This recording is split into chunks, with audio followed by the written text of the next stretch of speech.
Il faut que tu prophétises encore sur un grand nombre de peuples et de nations et de langues et de rois.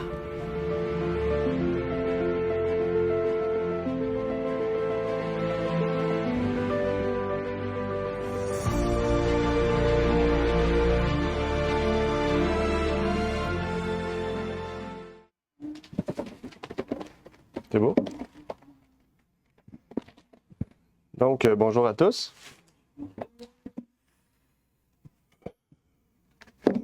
Aujourd'hui, le titre de la leçon était « Ministère de la bénédiction divine ». Quel était notre chapitre que nous avions étudié cette semaine?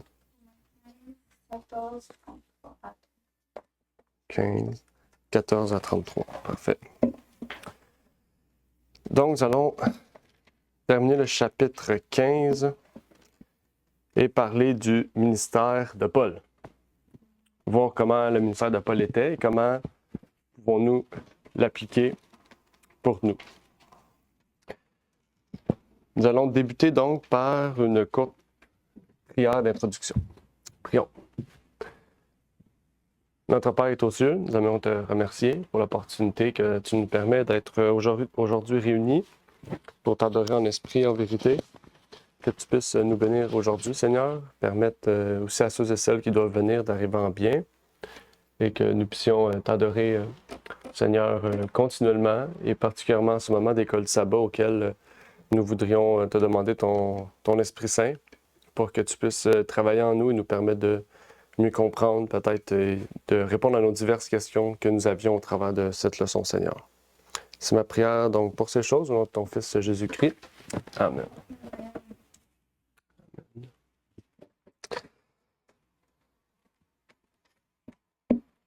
Au verset 14, Paul disait « Pour moi, frères, j'ai la persuasion que vous êtes pleins de bonté, remplis de toute connaissance, capables aussi de vous admonester les uns les autres. » C'est ça le verset 14 à 33? Oui, 14 à 30. Okay. Il dit verset 15, « Cependant, frères, je vous ai écrit plus hardiment en quelque sorte pour réveiller vos souvenirs à cause de la grâce qui m'a été donnée de Dieu. » Paul ici commence son discours en partageant certains points intéressants qu'il voulait relater en lien avec l'Église de Rome, donc les Romains, et ainsi aussi les autres églises à laquelle il a pu passer auparavant. Au verset 14, Paul nous partage trois choses à laquelle il était persuadé que les Romains avaient. On parle ici des chrétiens, il n'y a pas de tous les Romains. Quelles étaient les trois choses que les Romains avaient et qui nous encouragent donc aussi à avoir en tant qu'Église? Est-ce que vous vous rappelez? Plein de bonté. Plein de bonté, OK, un.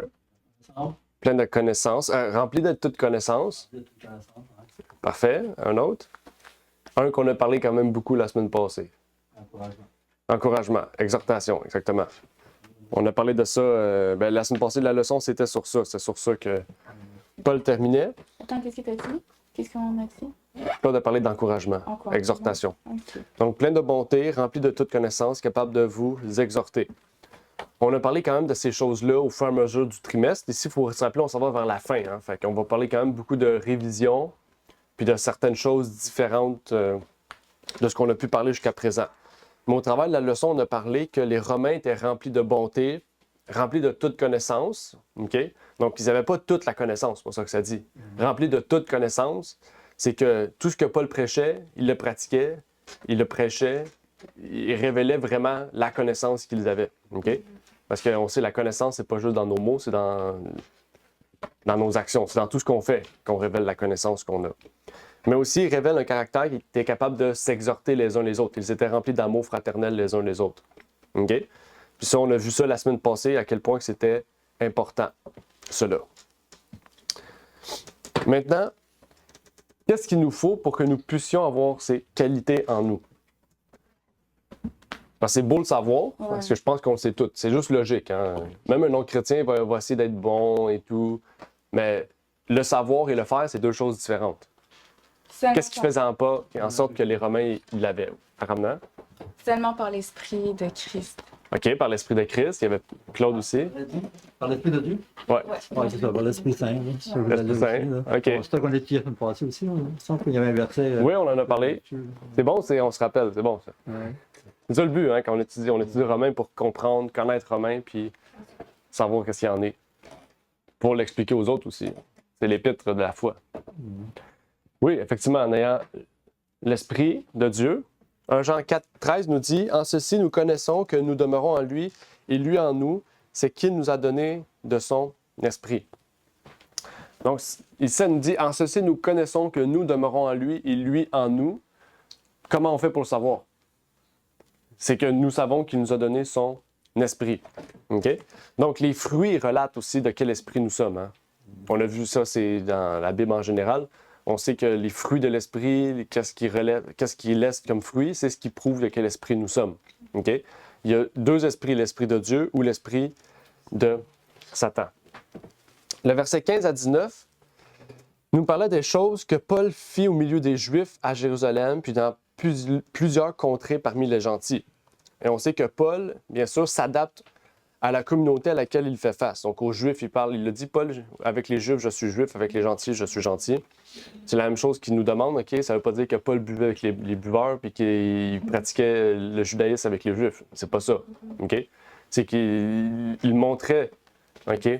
Qu'il pratiquait, oui, une certaine mesure du judaïsme quand il était avec les Juifs. Il parlait comme un Juif, et avec les gentils, il parlait comme les gentils. Le verset 20 nous disait, « Oui, ainsi me suis-je efforcé de prêcher l'Évangile, non point où Christ était nommé, de peur que je ne bâtisse sur le fondement d'un autre homme. » Ici, c'était quelque chose d'intéressant que Paul nous partageait. « Oui, ainsi me suis-je efforcé de prêcher l'Évangile, non point où Christ était nommé, de peur que je ne bâtisse sur le fondement d'un autre homme. » Ici, on dirait que Paul, il dit, s'il y avait déjà quelqu'un qui a passé en avant de moi, puis que Jésus était déjà prêché, j'y vais pas. OK? Est-ce que c'était par... Là, c'est une question que je me suis posée cette semaine en étudiant. Est-ce que c'était par égoïsme? Est-ce que c'était parce que t'es comme, il y a déjà quelqu'un là, ça me tente pas d'y aller? Pourquoi Paul, en fait, il voulait pas continuer l'œuvre qu'une autre personne avait commencée? Quelle leçon qu'on peut tirer de cela, là? Des propos de Paul au verset 20?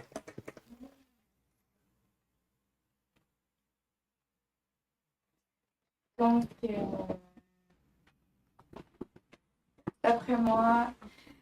d'après moi, c'est parce que Jésus-Christ, il avait prêché aux Juifs. Mm-hmm.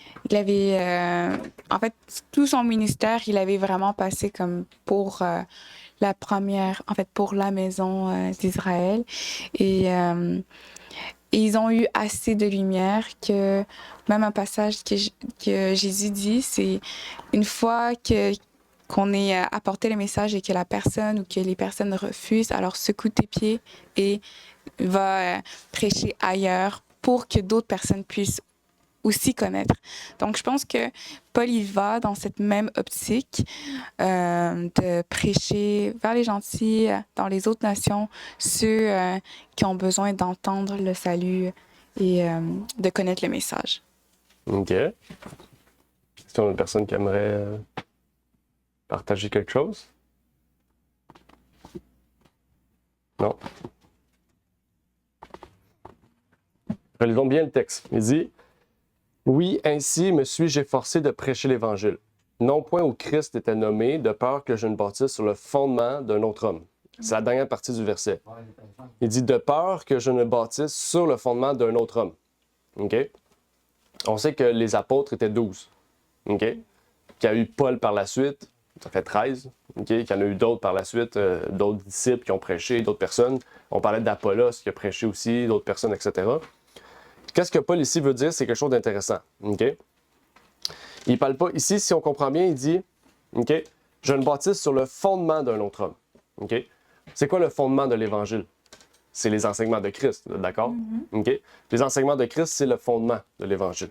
OK? Mm-hmm. Et si, ce que Paul veut dire ici quelque chose d'intéressant, c'est qu'il ne veut pas aller dans des contrées où ce que le message est déjà implanté. OK? Pourquoi Paul ira à Jérusalem prêcher Jésus? Oh. Si Jérusalem a déjà été prêché par Jésus, puis là, Pierre, puis tous les disciples, les apôtres avaient resté là un bout de temps. Donc, quelle est la nécessité de Paul d'aller là? Okay? Il allait dans des contrées où le nom de Jésus n'avait jamais été implanté. Okay? Et c'est la même chose pour nous. Okay? C'est un peu aussi ce que Lionel partage souvent. Quel est le but de rester dans la maison puis de prêcher s'il y a du monde dehors qui meurt? C'est la même chose. Okay? C'est la même chose que Paul fait ici. Pourquoi les prêcher? Comme là, Paul est allé à Rome, c'est parce que personne n'était allé. Okay? Mais par exemple, si avant Paul avait eu quelqu'un d'autre, Paul n'aurait pas été à Rome. Parce qu'il y a déjà eu quelqu'un qui a été et qui avait déjà des églises de fonder. Okay? Il aurait laissé à la personne qui a été d'y retourner. Okay? Donc, c'est un message important pour nous aussi. Dans un sens où ce qu'on dit, les endroits où on a déjà été implanté d'une œuvre, pourquoi y retourner? Ou pourquoi, dans le sens, pourquoi envoyer une autre personne y retourner? Okay? Si, par exemple, Claude va, par exemple, je sais pas, est en République dominicaine. Claude, il va souvent en République. Il va en République, puis là, il va là-bas, il partage le message, puis il implante 2 églises. Ben, c'est quoi le but que moi j'y aille? OK? Mis à part que j'aurais à baptiser ou peu importe, là. Mais en tant que tel, même Claude pourrait, s'il serait là-bas, il pourrait baptiser. Okay? Mais en tant que tel, je veux dire, ça servirait à quoi que moi j'y aille? Si Claude est déjà implanté, on comprend? Ça serait à Claude d'y retourner, de continuer l'œuvre qu'il a commencée, parce que c'est lui la référence. Okay? C'est ça que Paul dit ici. Okay? Si Apollos est allé là, pourquoi moi j'irais continuer ce qu'Apollos a fait? Qu'Apollos y aille, puis moi je vais aller sur d'autres territoires, à commencer une nouvelle œuvre. C'est la même chose que Paul partage ici. C'est vraiment très simple, en fait. Il voulait juste pas aller continuer quelque chose qui avait déjà été entamé, puis implanté. Il voulait commencer des nouveaux territoires. Il voulait aller sur des nouveaux territoires qui n'avaient jamais été encore, on pourrait dire, découverts ou prêchés. OK? Donc, c'est un principe simple, en fait, que aussi on doit répéter quand on partage le nom de Jésus. Au verset 22 et 24, Paul, il continue ici en disant quelque chose d'intéressant. Parce que, si vous avez remarqué, l'Épître aux Romains n'a pas été écrit quand Paul était à Rome. Okay? Il a été écrit quand Paul est parti de Rome.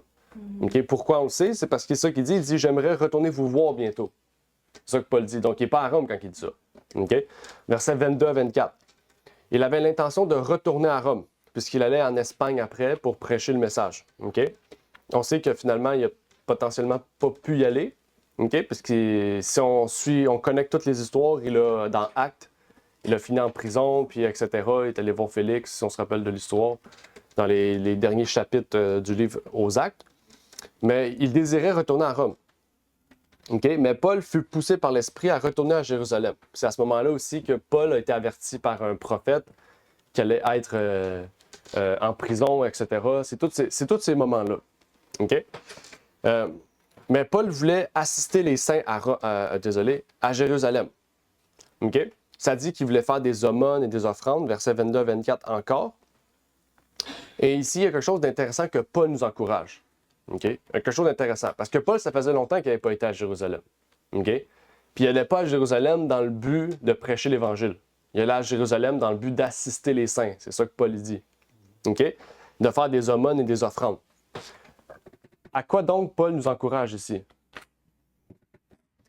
Si on prend l'exemple de Paul, que Paul va assister les saints, puis faire des aumônes et des offrandes. Attendez. Verset 25. Maintenant, je vais à Jérusalem pour assister les saints. Verset 26 aussi, il parle de gentils qui ont contribué pour les pauvres, etc. Donc, à quoi Paul nous encourage ici? À aider les gens qui sont dans le besoin. Mm-hmm. Et les autres églises. Oui. Parce qu'on pense souvent que Paul, lui, faisait juste prêcher, puis c'est tout. OK? Puis on le dit souvent, puis on doit le dire, leur travail du pasteur, prêcher, c'est comme 30%. Là. C'est pas censé être 100%. OK? Il fait pas des conférences sur comment devenir millionnaire. Là. C'est pas ça qu'il fait, là, Paul. OK?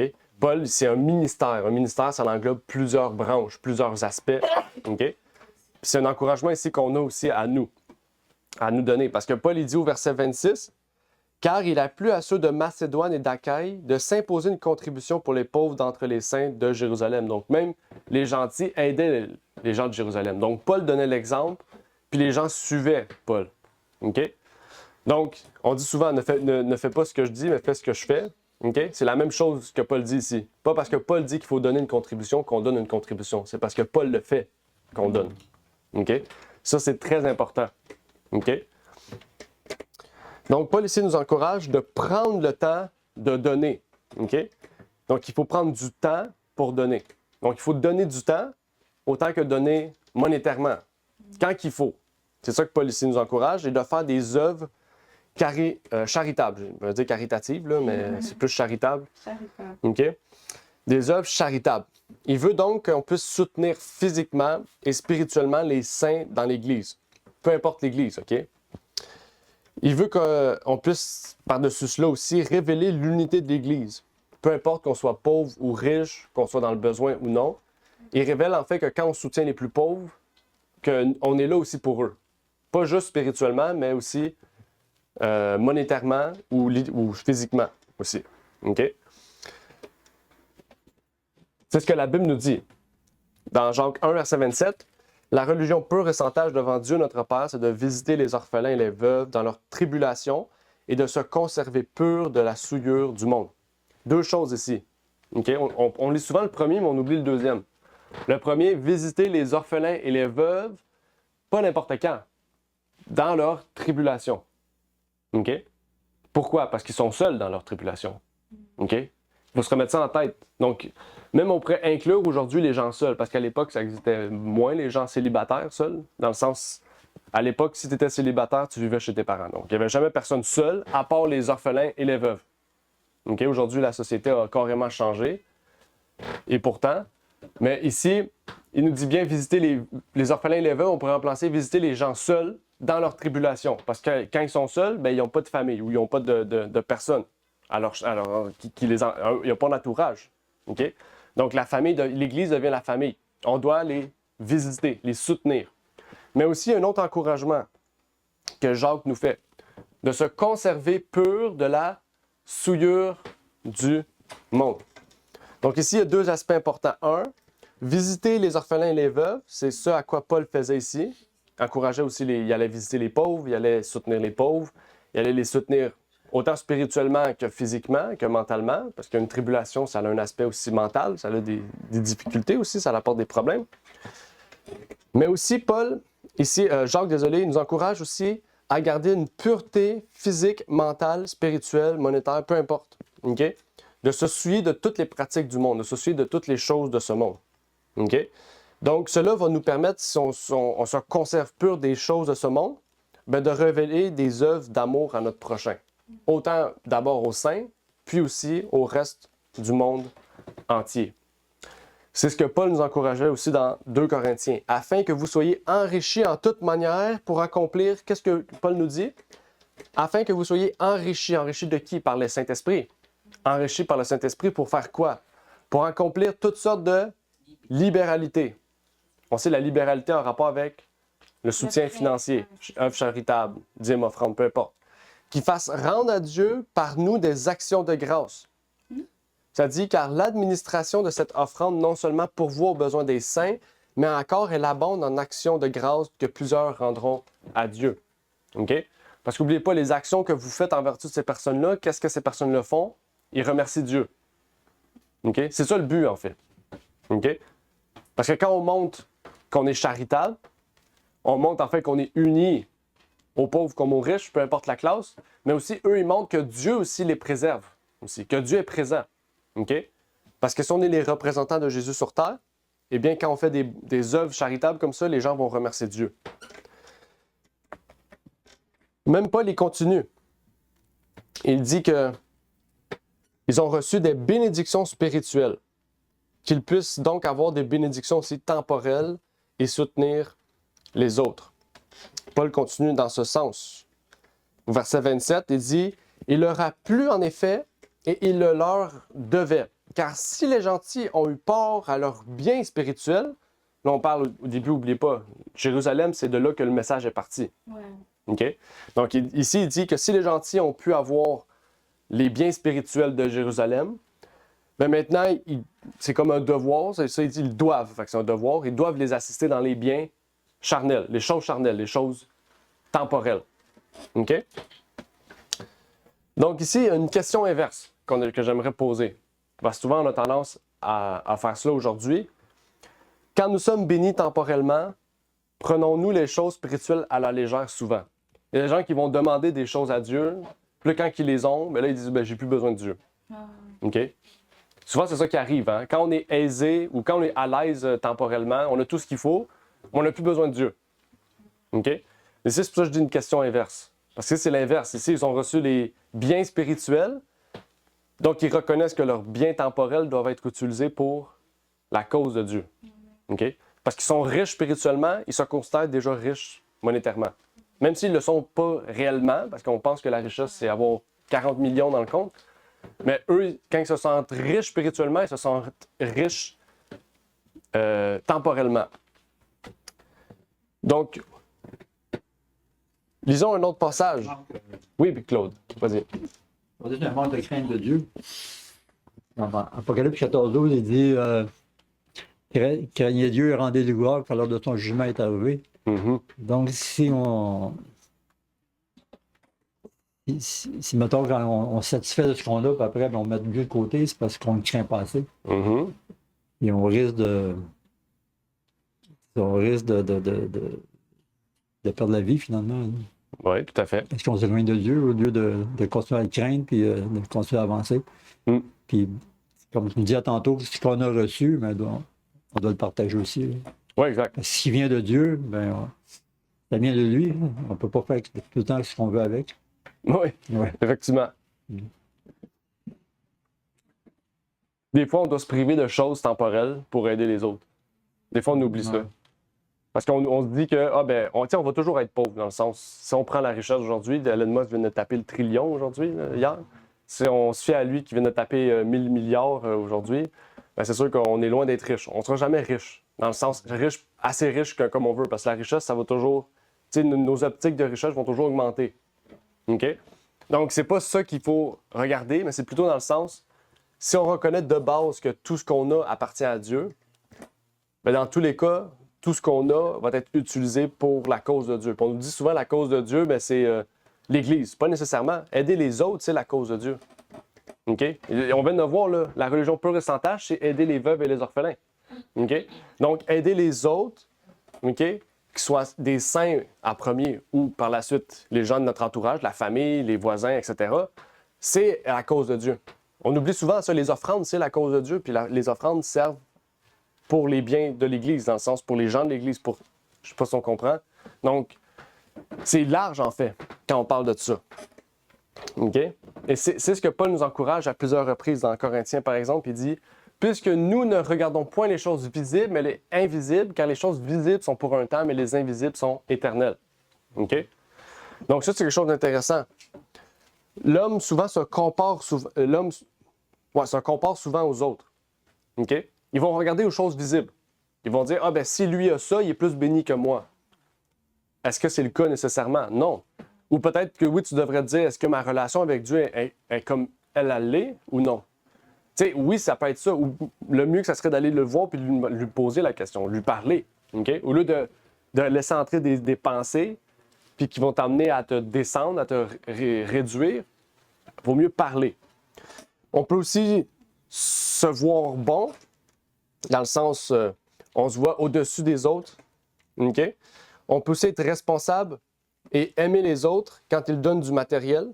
Okay? On pense souvent que parce qu'on achète des choses aux autres, que là, on est bon. Là, on est correct. Là, on est bien vu. Okay?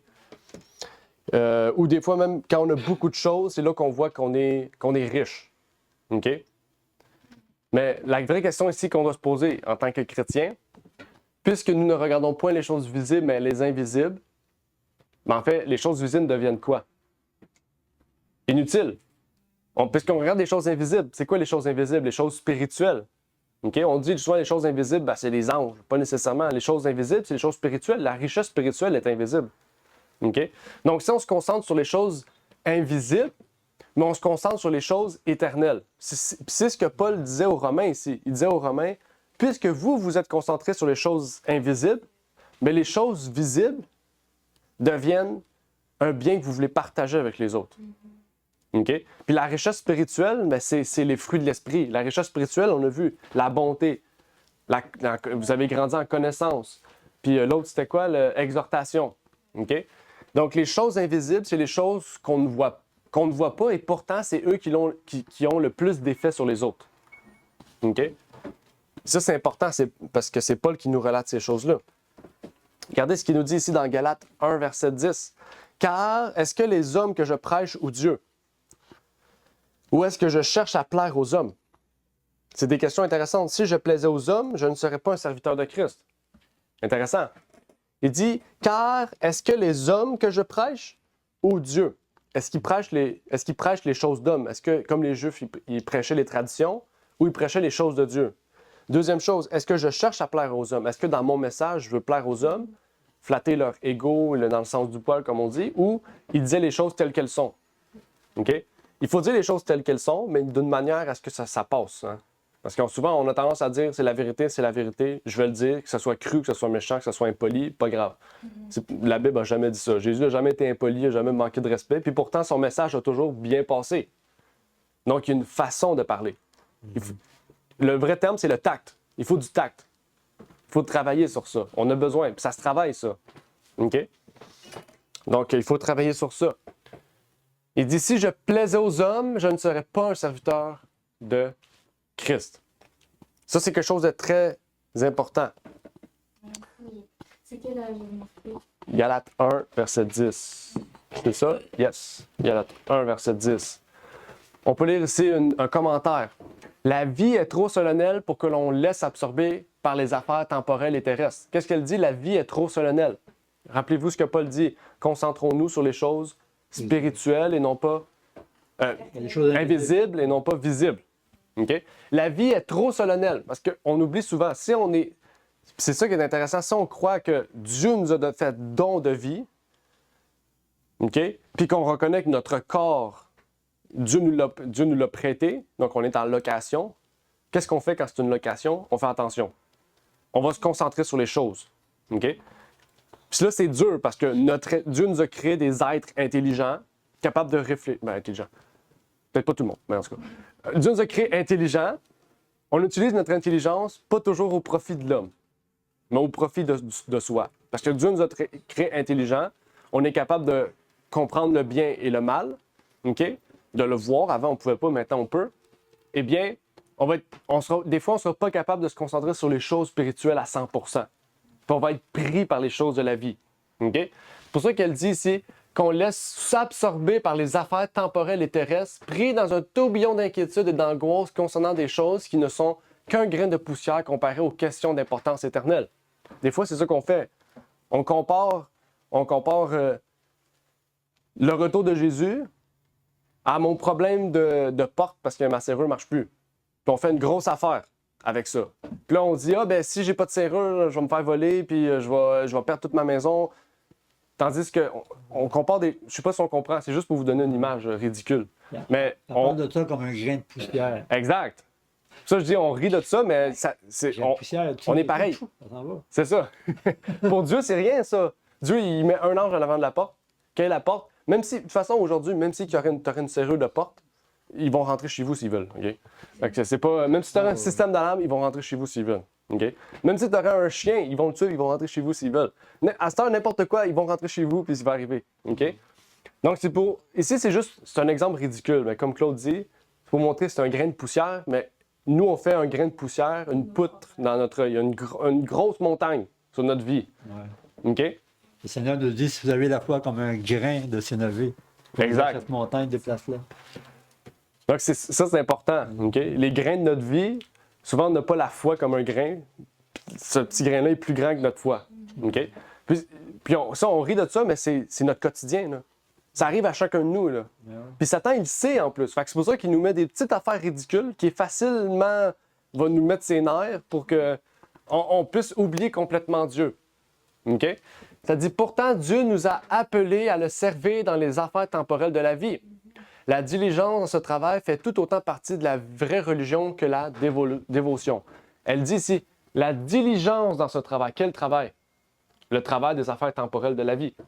La Bible n'approuve en rien l'oisiveté. C'est le plus grand fléau qui afflige notre monde. Tout homme et toute femme véritablement convertis seront des travailleurs assidus. Okay? C'est un passage très intéressant. Mais ça nous révèle Paul aussi. Qu'est-ce que Paul faisait? Tu sais, parce que là, on parle de Paul, on parle du ministère de Paul. Prenons la vie de Paul. qu'est-ce que Paul faisait? C'est quoi la vie de Paul? Est-ce que Paul allait jouer au domino, au dé? Non, non. Paul s'il serait aujourd'hui présent, je pense que ça serait un homme incroyable. Tout ce qu'il pourrait faire, parce qu'imaginez tout ce qu'il faisait à l'époque, puis on compare avec tout ce qu'il pourrait faire aujourd'hui, avec tous les moyens de transport, toutes les automatisations qui existent, l'IA, le CRM, toutes les technologies qui existent, imaginez le Paul d'aujourd'hui. Elon Musk, ça serait rien comparé à lui. Paul, il serait incroyable.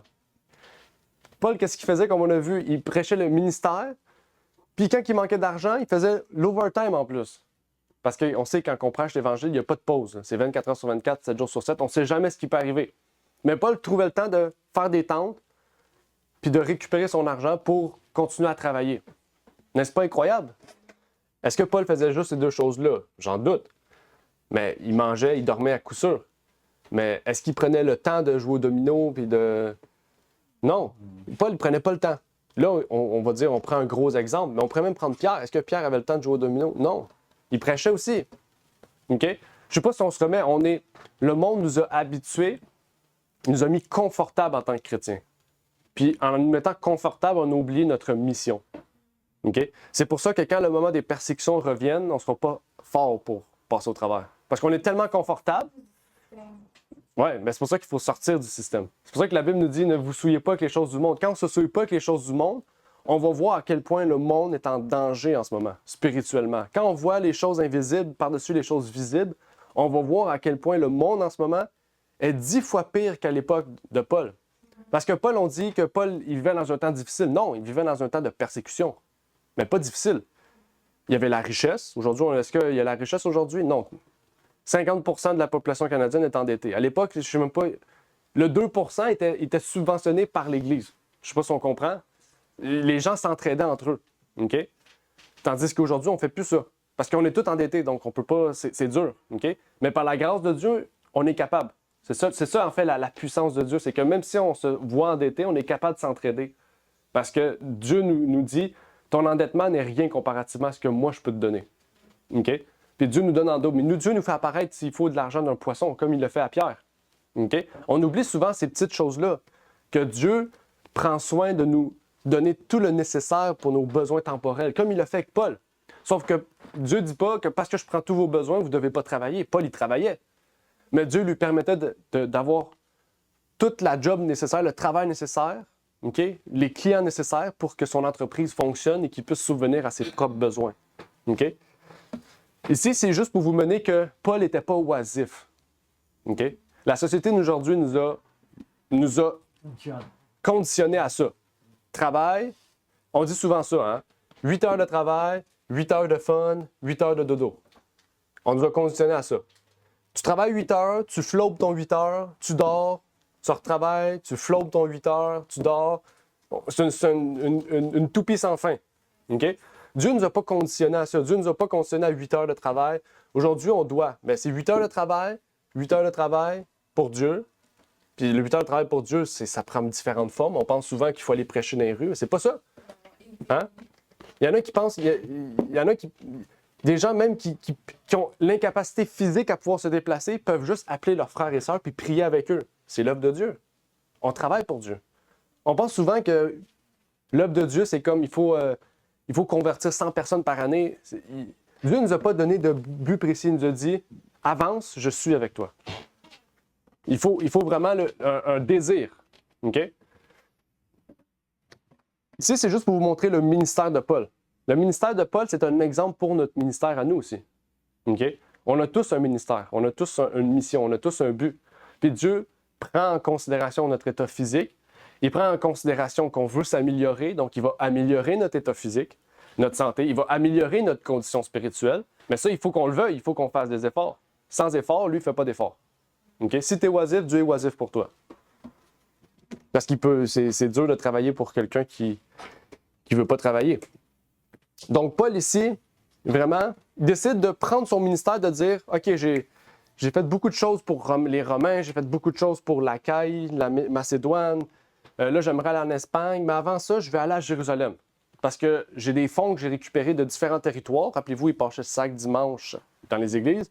Puis ces fonds-là vont me servir à aider la communauté de Jérusalem. OK? Donc, il dit, je vais aller faire mon ministère. Il ne dit pas, je vais prendre un break. C'est pas un break. Il va aller aider les autres. C'est son ministère, c'est son travail. C'est notre travail, chacun de nous. Sauf que là, il ne savait pas que son voyage à Jérusalem allait être tourmenté. Il ne savait pas que lui, il allait avoir une belle surprise en arrivant sur place. Mais il est allé quand même. Poussé par l'Esprit, il décide d'y aller. OK? Et une question pour nous aussi. Souvent, on a tendance à penser que parce qu'on travaille pour Dieu, notre vie ne sera pas moins tourmentée. Mais en fait, la question qu'il faut se poser, c'est que plus qu'on se concentre sur notre mission spirituelle, plus qu'on se concentre sur les choses invisibles, plus que les choses visibles vont nous attaquer. Hein? Rappelez-vous qu'est-ce que Dieu dit, Éphésiens, dans l'armure du chrétien. Okay? Il dit, on ne combat pas contre les choses visibles, mais les choses invisibles, les puissances des ténèbres. Okay? Donc, plus qu'on prend part à la grande bataille avec Dieu, plus que Satan va nous attaquer. Et on sait que si, plus qu'on est fort spirituellement, mais moins que Satan peut nous attaquer spirituellement, qu'est-ce qu'il va faire? Il va nous attaquer avec les choses temporelles de la vie. OK? C'est comme ça que Satan travaille. Donc, nous, notre mission, et comme Paul, sa mission à Paul, c'est qu'il voulait faire l'œuvre de Dieu. Il va à Jérusalem, mais il ne sait pas qu'à Jérusalem, il y a plein de choses qui allaient arriver. Il allait être en prison, les Juifs allaient vraiment tout faire pour nuire à sa vie. Et Paul, pourtant, il est allé. Il ne savait pas, lui, qu'il s'attendait à ça. Mais nous, ici, il y a quelque chose d'intéressant à comprendre dans cela. Parce que Paul était pourtant en paix. Même s'il allait à Jérusalem, même s'il avait à avoir des problèmes, Paul était en paix. OK? Donc, quelle paix pouvons-nous avoir, sachant que notre vie sera tourmentée? Plus qu'on se met... C'est la même chose, hein? C'est plus qu'on est inclus dans le plan de Dieu pour nous, plus qu'on est inclus dans le ministère de Dieu pour nous, plus qu'on devrait avoir la paix. Parce que la paix, on sait que ce n'est pas la paix de la terre, c'est la paix de Dieu, la paix de l'esprit. Donc, comment pouvons-nous trouver la paix quand notre vie sera plus tourmentée? Il faut faire totalement confiance. C'est tout simplement ça, garder les yeux fixés sur les promesses de Jésus. Amen. Effectivement, il faut la foi. Il faut la foi. Mais en fait, c'est fondamental, hein, la foi. C'est fondamental. Regardez ce que Colossiens nous dit, Colossiens 3,15. Et que la paix de Christ, à laquelle vous avez été appelés en un seul corps, règne dans vos cœurs et soyez reconnaissants. C'est-à-dire, et que la paix de Christ. C'est pas une paix qu'une drogue apporte. C'est pas la paix qu'un livre, qu'une musique reposante nous donne. Non, c'est la paix de Christ. Rappelez-vous, on se concentre sur les choses invisibles. La paix de Christ n'est pas visible. Okay? Une drogue, c'est visible. Une drogue, c'est passager. La paix de Christ, c'est invisible. C'est surnaturel. C'est tout puissant. C'est tout ce que la paix de la terre nous donne, fois 250 000. Okay? Enfin, on ne peut pas l'estimer. La paix de Christ surpasse toute chose. L'amour de Christ surpasse toute chose. C'est la Bible qui dit souvent ça. Hein? Les choses de Christ surpassent toute chose. Okay? On oublie ces choses-là.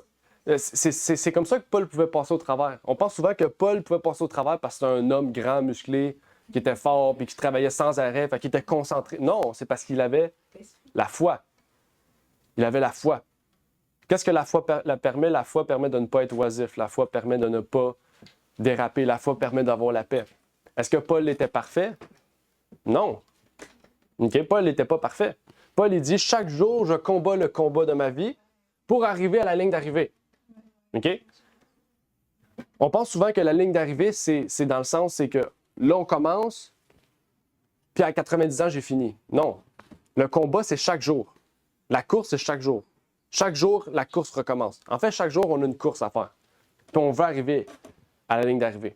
OK? C'est ça la sanctification. C'est la recherche chaque jour à être une meilleure personne. Une dernière citation avant de terminer. Il y a une chose sur laquelle je tiens à vous mettre en garde. Ne vous inquiétez pas et ne vous tourmentez pas. Cela ne sert à rien. N'essayez pas d'en faire trop. Si vous ne vous chargez pas d'une tâche trop lourde, vous réussirez à accomplir bien plus que si vous essayez de mener de front trop, mauvaise traduction, de front trop de projets. Gardez constamment à l'esprit les paroles du Christ. Veillez et priez de peur que vous ne tombiez en tentation. Le Christ est votre sauveur personnel. Croyez que son pouvoir salvateur s'exerce en votre faveur minute après minute, heure après heure. Il est à vos côtés à chaque instant où vous en avez besoin. OK? Ça, c'est important. Des fois, on essaye de dire « je veux absolument faire ça », puis c'est trop lourd, en fait. OK? Rappelez-vous, Dieu, si on est fidèle dans les petites choses, Dieu nous donnera de plus grandes choses. OK? Donc, il faut commencer à quelque part. OK? Donc, il ne faut pas se comparer avec les autres. Souvent, on va se comparer avec des gens qui ont 40 ans d'expérience dans la foi, qui, toute leur vie, ont travaillé pour Dieu, puis on va dire « moi, je veux ça là ». C'est la mentalité d'aujourd'hui. On veut toute la fin avant de commencer. Mais on commence tout à quelque part. OK? Peu importe notre situation, peu importe notre état d'âme, peu importe notre passé, notre témoignage, peu importe notre vie antérieure, Dieu nous amène tous à quelque part qu'on doit débuter. OK?